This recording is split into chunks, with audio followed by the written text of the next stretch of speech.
What happens when a nation fails? We imagine chaos, a collapse of institutions, a loss of security, a power vacuum filled by violence and uncertainty. But what happens when an alliance fails? Especially the most powerful military alliance in human history. For over 75 years, the North Atlantic Treaty Organization has been the bedrock of Western security, a shield against Soviet aggression, a guarantor of peace in Europe. Its foundational promise is simple yet profound. An attack on one is an attack on all. But today, that shield is showing cracks. The alliance is facing a crisis not of enemy tanks, but of identity, purpose, and unity. This is the story of that crisis, its causes, its consequences, and the difficult choices that will define the future of global security. To understand NATO's crisis, we must first diagnose its symptoms. They aren't found on a single battlefield, but in political speeches, budget spreadsheets, and strategic disagreements. First, there was this profound political division. The rise of nationalist and populist movements in member states has really challenged the very idea of collective security. Leaders began asking, what's in it for us, rather than how can we contribute? This was starkly illustrated by American rhetoric questioning the alliance's value and French President Macron's 2019 diagnosis of NATO's brain death, which was a direct shot at the lack of strategic coordination. And then you add to this a member like Turkey, which has pursued its own strategic path, even purchasing advanced Russian S-400 air defense systems against the wishes of the alliance. Now let's talk about the burden-sharing dilemma. The United States defense spending is, well, massive compared to the other 31 NATO members. Many of those countries, honestly, still spend less than 2% of their GDP on defense. There are a few exceptions like Poland and Greece, who actually exceed that mark, but the gap is pretty clear. For decades, the United States has shouldered a disproportionate amount of the financial burden. In 2014, members agreed to spend 2% of their GDP on defense by 2024. But for years, many, including economic powerhouses like Germany, fell short. While Russia's 2022 invasion of Ukraine shocked many nations into increasing their spending, the years of imbalance created deep-seated resentment, fueling a narrative in the United States that Europe was not paying its fair share for its own security. Symptom 3. A shifting threat landscape. Today, threats come in many forms, everything from cyber warfare and disinformation campaigns to territorial disputes and even climate-related disasters like floods and wildfires. The world is changing fast, and honestly, the risks we face are more complex than ever. The crisis is also one of adaptation. NATO was built to stop Soviet tanks in the Fulda Gap. But what is its role against a cyber attack that shuts down a nation's power grid, or a disinformation campaign designed to destabilize an election? The alliance is wrestling with new domains of warfare. Furthermore, the strategic priorities of its members are diverging. The United States sees China as its primary long-term competitor, while many European nations view it mainly as an economic partner. Eastern European states see Russia as the existential threat, while southern members are more concerned with instability in North Africa and the Sahel. NATO is being pulled in too many directions at once. Part 2. How did we get here? In the 1990s, NATO found itself drifting in the wake of the Cold War's end. The alliance intervened in the Balkans, from Bosnia to Kosovo, while at the same time it began expanding eastward, welcoming new members one after another. You know, this crisis didn't emerge overnight. Its roots actually lie in the end of the very conflict NATO was created to win. With the collapse of the Soviet Union, NATO lost its primary adversary. It faced an existential question: should it dissolve or find a new purpose? Well, it chose to expand, both in membership and mission. It brought in former Warsaw Pact countries, which was honestly a monumental achievement for European democracy. It also engaged in out-of-area operations, most notably in the Balkans, recasting itself as a force for regional stability. But this expansion was seen by a weakened Russia as a betrayal, a hostile encroachment on its sphere of influence, a grievance that would fester for decades.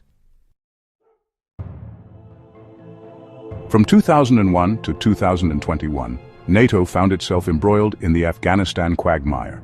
The alliance's commitment was tested in the rugged terrain of Afghanistan, and in the end, the chaotic withdrawal from Kabul in 2021 left many questioning the legacy and future direction of NATO itself. The attacks of September 11, 2001, triggered Article 5 for the first and only time in history. The alliance went to war in Afghanistan. What started as a mission of collective defense morphed into a 20-year nation-building exercise. The long, costly campaign strained resources and political will. The chaotic and unilateral nature of the final U.S. withdrawal in 2021 left many European allies feeling sidelined and questioning the reliability of American leadership. The wake-up call from 2014 to the present really changed everything. Russia's annexation of Crimea in 2014, followed by the intense, modern conflict of the full-scale invasion of Ukraine in 2022, sent shockwaves through the international community.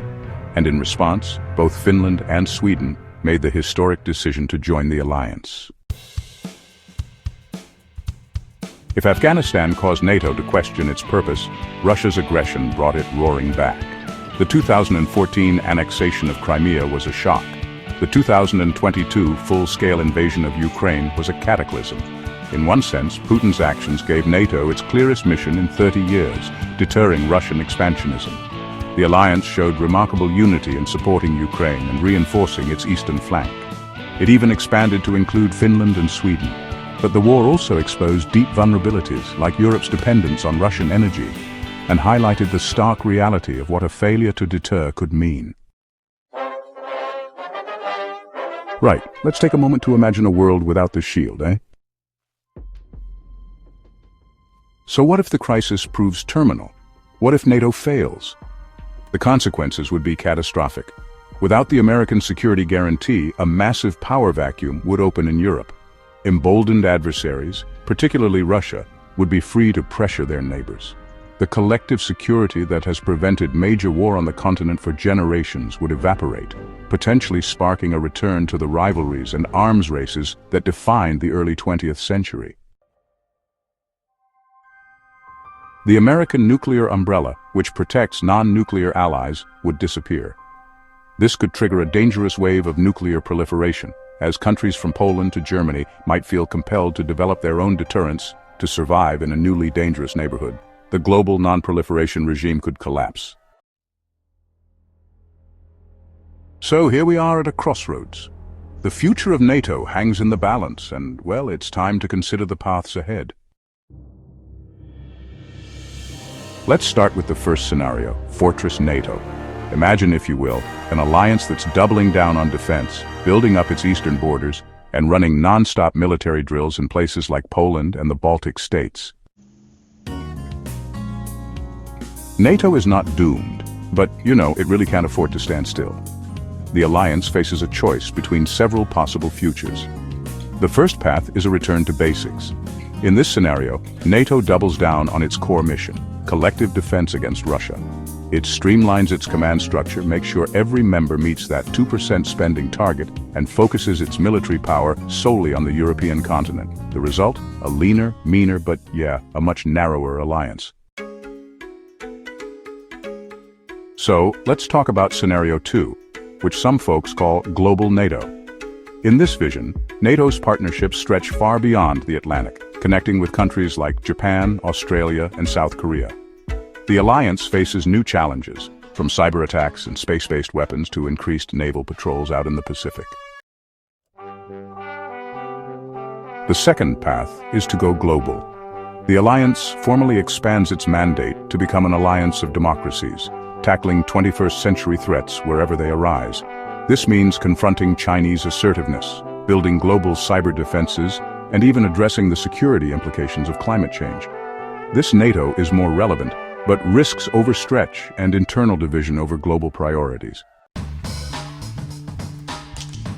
Now, let's move on to Scenario 3, the two-pillar alliance.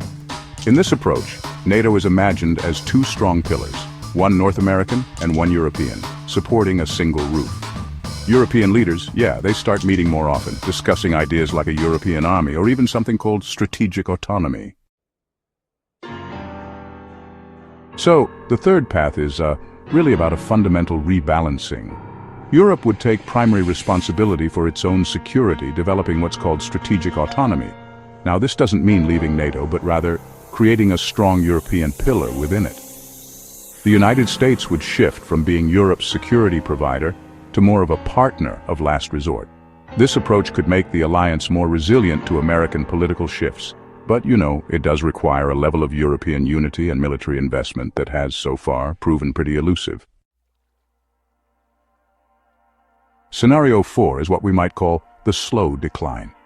It's a situation where, the alliance just sort of limps along. The NATO headquarters, once a symbol of unity, now feels old and neglected, almost like it's being left behind by history. The final path is, honestly, the path of inaction. The alliance just muddles through, papering over cracks and mostly reacting to crises instead of really preparing for them. On paper, it stays functional, but strategic drift and political infighting make it more and more irrelevant. This is the path to failure, not with a bang, but with a whimper. The crisis facing NATO, it's really a reflection of the changing world we live in. The old certainties of the Cold War are gone, replaced by threats that are complex and deeply interconnected. The alliance succeeded so profoundly that its original purpose, in a way, just vanished, leaving it to navigate a new and treacherous landscape without much of a map. Now, the question for its 32 members isn't just about military capability or spending targets. It's a much deeper, fundamental question of political will. The shield has held for over 3/4 of a century. The real challenge now isn't whether the shield is strong enough, but whether the nations holding it still, truly believe in what it stands for.